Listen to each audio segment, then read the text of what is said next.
Hello. आज हम एक ऐसी रिकॉर्डिंग के एकदम डेप्थ में जाने वाले हैं जिसे शायद इंटरनेट के डार्क कोनों में ही दफन रहना चाहिए था। मतलब ये कोई नॉर्मल हॉरर स्टोरी नहीं है।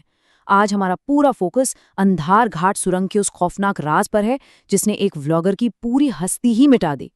हम उस रात की घटनाओं को एक एक सेकंड करके डिकोड करेंगे, ये समझने के लिए कि जब हमारी रोजमर्रा की टेक्नोलॉजी किसी अननोन, किसी अनजान खतरे से टकराती है तो नतीजा कितना भयानक हो सकता है। चलिए शुरू करते हैं। तो चलिए सीधे इस बात की गहराई में उतरते हैं। सोचिए, क्या हो अगर कोई ऐसी चीज जो इंसान तो बिल्कुल नहीं है, वो हूबहू किसी जीते जागते इंसान की शक्ल ले ले। मतलब लिटरली उसका चेहरा पहन ले। ये सिर्फ डरावना नहीं है, ये आइडेंटिटी यानी हमारी पहचान छिन जाने का सबसे भयानक सच है।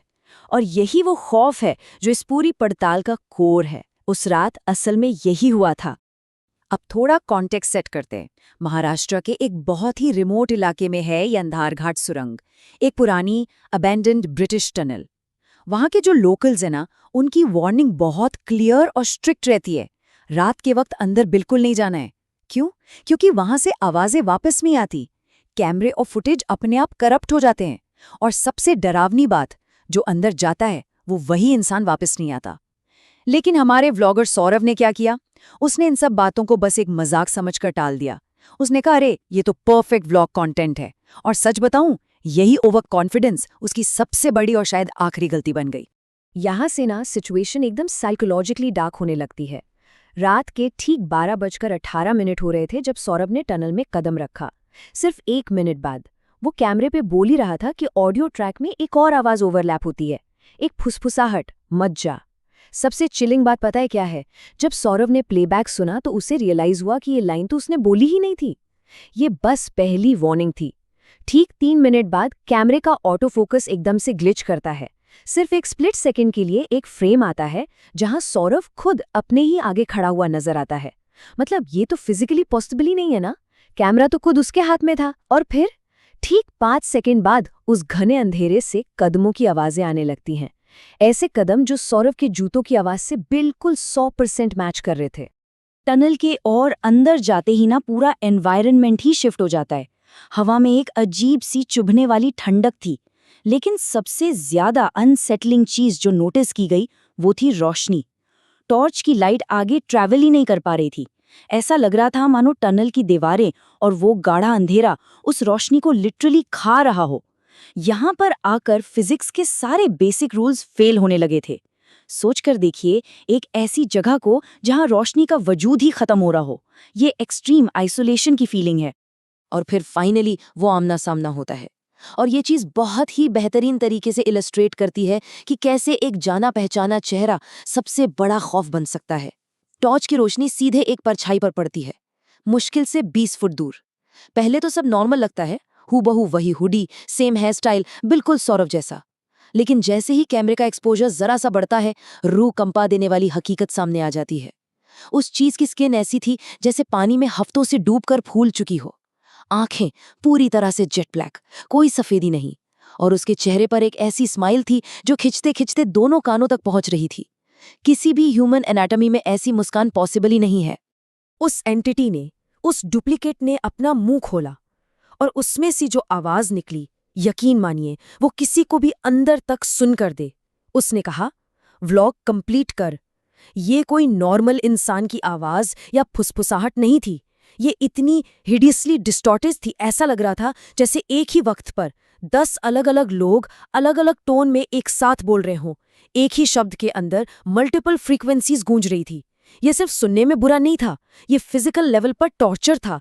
क्योंकि उसी वक्त टनल की दीवारों से जोर जोर से खुरचने की आवाजें भी आने लगी थी। इसके बाद शुरू होता है असली पैनिक। सौरभ वहां से भागने की कोशिश करता है, पर यहाँ टनल का स्ट्रक्चर ही मैनिपुलेट होने लगता है। एग्जिट सामने दिख रहा था, लेकिन कितना भी भाग लो वो दूरी होता जा रहा था। टनल आर्टिफिशियली लंबी होती जा रही थी। सारे ज्योमेट्री के रूल्स टूट चुके थे। और इस इम्पॉसिबल नॉन यूक्लिडियन नाइटमेयर में सबसे बड़ा धोखा दिया टेक्नोलॉजी ने। अचानक से फोन वाइब्रेट होता है। अब सोचिए, वहां जीरो नेटवर्क है, कोई सिग्नल नहीं। फिर भी एक नोटिफिकेशन आता है। एक वीडियो बैकग्राउंड में सक्सेसफुली ऑटो अपलोड हो चुका था। ये पूरी तरह से इम्पॉसिबल था, लेकिन स्क्रीन पर यही हो रहा था। चलिए अब आगे बढ़ते हैं और देखते हैं कि ये सिचुएशन कैसे बिल्डअप होती है। उस एंटिटी का डिजिटल फुटप्रिंट एकदम रियल टाइम में छप रहा था। फोन पर जो नोटिफिकेशन आया ना, उस वीडियो का टाइटल था I found my self inside the tunnel, और उसका थंबनेल वो और भी भयानक था। उसमें सौरभ सामने कैमरे की तरफ देख रहा है और ठीक उसके पीछे टनल की छत पर उसका वो हमशक्ल उल्टा रेंगता हुआ दिख रहा है। मतलब वो चीज सिर्फ फिजिकल रियलिटी को नहीं बदल रही थी, वो सौरभ के डिजिटल एग्जिस्टेंस पर भी अपना पूरा कंट्रोल ले चुकी थी। तभी टनल की लाइट्स पागलों की तरह फ्लिकर करने लगती हैं। एक बहुत ही अजीब सी एको गूंजती है, जैसे लगातार पानी टपक रहा हो। सौरभ अपनी फ्लैशलाइट ऊपर की तरफ करता है और देखता है कि वो एंटिटी, वो हमशक्ल, छत पर उल्टा रेंग रहा है। उसके हाथ और पैर पीछे की तरफ मुड़ चुके थे, किसी बड़ी सी मकड़ी की तरह। सारे जॉइंट्स बिल्कुल उल्टी दिशा में टूटे हुए। उसकी गर्दन एक बहुत ही अननेचुरल एंगल पर लटकी हुई थी और वो इम्पॉसिबल स्माइल अब और भी चौड़ी हो चुकी थी। और फिर वो चीज सीधे फर्श पर आकर गिरती है, एकदम बिना किसी आवाज के। Absolute dead silence. और सच कहूं तो वो सन्नाटा ही इस पूरे मंजर का सबसे खौफनाक हिस्सा था। इसके बाद जो लाइन आती है उसकी साइकोलॉजी वाकई रूह कपा देती है। अब तेरा चैनल मेरा है। ये कोई धमकी नहीं थी, ये एक टोटल रिप्लेसमेंट का डिक्लेरेशन था।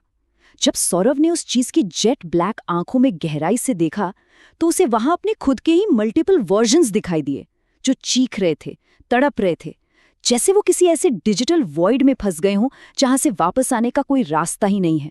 अपने खुद के वजूद को उस काले अंधेरे में मिटते हुए देखने का जो डर है ना, वो आंखों में साफ दिखाई दे रहा था। अब अगर हम एविडेंस की बात करें तो फिजिकल रियलिटी और डिजिटल दुनिया के बीच का ये कंट्रास्ट सोचने पर मजबूर कर देगा।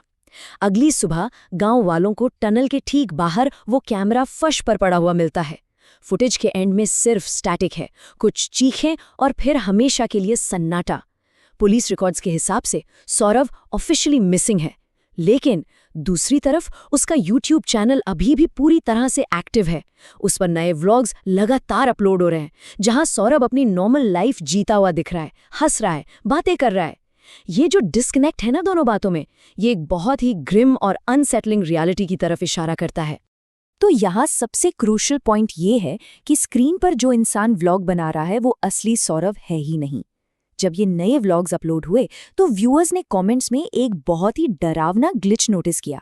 वीडियो में जब सौरभ मूव करता है तो पीछे दीवार पर पड़ने वाली उसकी परछाई और आईने में दिखने वाला उसका रिफ्लेक्शन उसके एक्चुअल मूवमेंट से करीब 1 सेकंड के डिले के साथ मूव कर रहे हैं।